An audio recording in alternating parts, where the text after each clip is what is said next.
Alright, hey guys, welcome back to the video. And today I want to make a quick video about starvation and how it affects you and kind of like the option that you have when you really are completely out of food and you're losing troops and you're losing health and you're panicking. I'm going to teach you a little trick. You know, it's not really shown off, but it's something that you can do, okay? So, alright, so let's go over what is food in Bannerlord. So there's actually three types of food. Three types. Two that are known and the third a little bit unknown, but if you kind of, looked around pretty much everything in the game, you'll eventually find it.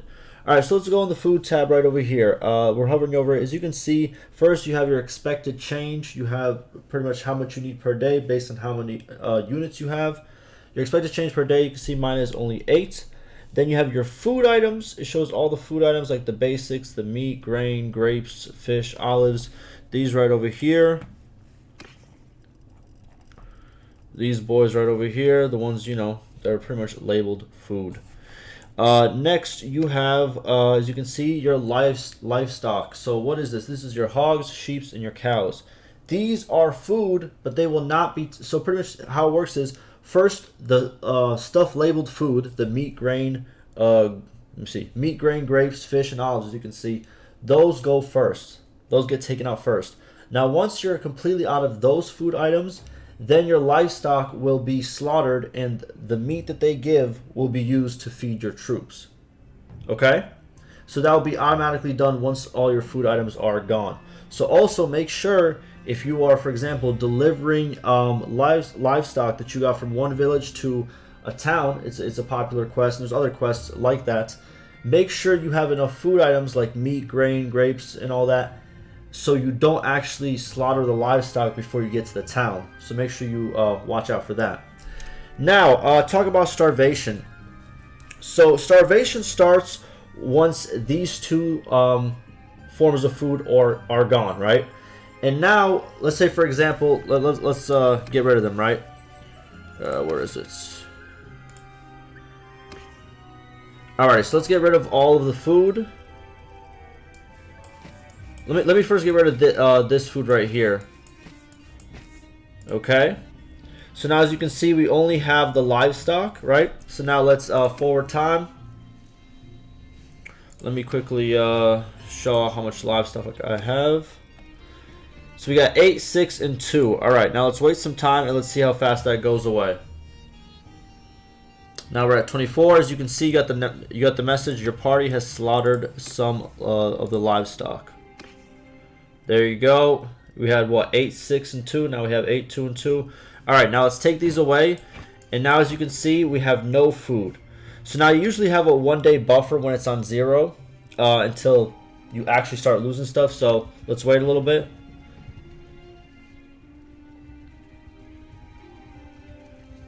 Already no food. We're getting there, but I get...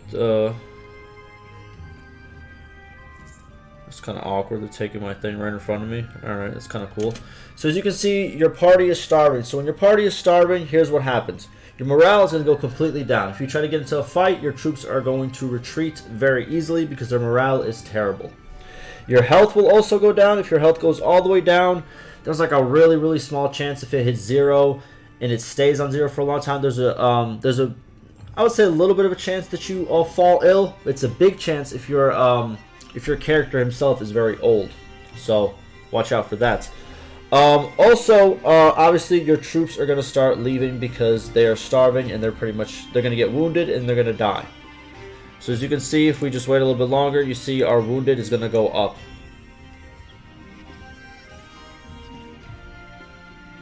Alrighty, see, some time has passed, more troops have left, and more troops got wounded. Now you might be wondering, for example, right now we're close to a town, right? So you can go and you can buy something, but there's certain times when you're not going to be close to a town to go buy some food, right? Let's say, for example, you're all the way over here and you just forgot, like, oh my god, I just forgot the food. So now all of a sudden you have to, make your way back to, let's say, this village, which is the closest. And the problem is, it might take 2 in-game days, not 2 in-game days, probably take like a in-game day and a half, and you're going to lose plenty of troops. It's going to be a pretty hard loss for you, right? Also, other scenarios, let's say you're doing a siege and you forgot that, oh my god, I ran out of food. what can I do? Well, one thing that you can do now, this is the third form of food. This is where it comes in. I would say it's like the hidden version, but it's not really hidden, right? So if you're completely out of food and you're wondering, oh my God, how am I going to feed, what do you call it, my troops? Well, you can slaughter your horses too.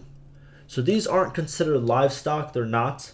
But and they won't be automatically taken out whenever you reach 0, but you can yourself, like by yourself, do it. Like you can do it like manually, right? So if you go on any horse, if I'm not mistaken, yeah, any horse, even the mules, I usually would suggest pick the the lowest cost horse. I wouldn't touch the sumpter and mules because obviously they provide inventory space. But let's do the step horse, for example. That's the cheapest horse I have in all these horses. You can slaughter these, and as you can see, you will get food. So if worse comes to worse and you really need food, at this point, I expect you're far enough into the game where you have this big party. You have horses in your inventory. Horses are good. If you don't have any horses in your inventory and you're watching this video, just quickly let me explain. Horses are good. They provide upgrades. They provide inventory space, and they also provide movement speed on the map if you have a lot of infantry. Kind of imagine, it's kind of, how can I explain it? If you have a horse for every one of your infantrymen and a horse for every one of your archers, whenever you're traveling on the map, they're going to be treated as, they're going to be combined, the horse and the units, therefore making them mounted units. So whenever you're traveling on the map, you're going to be faster because they're going to be on horseback. They're not going to fight on horseback, but they're going to like travel on horseback, if that kind of makes sense.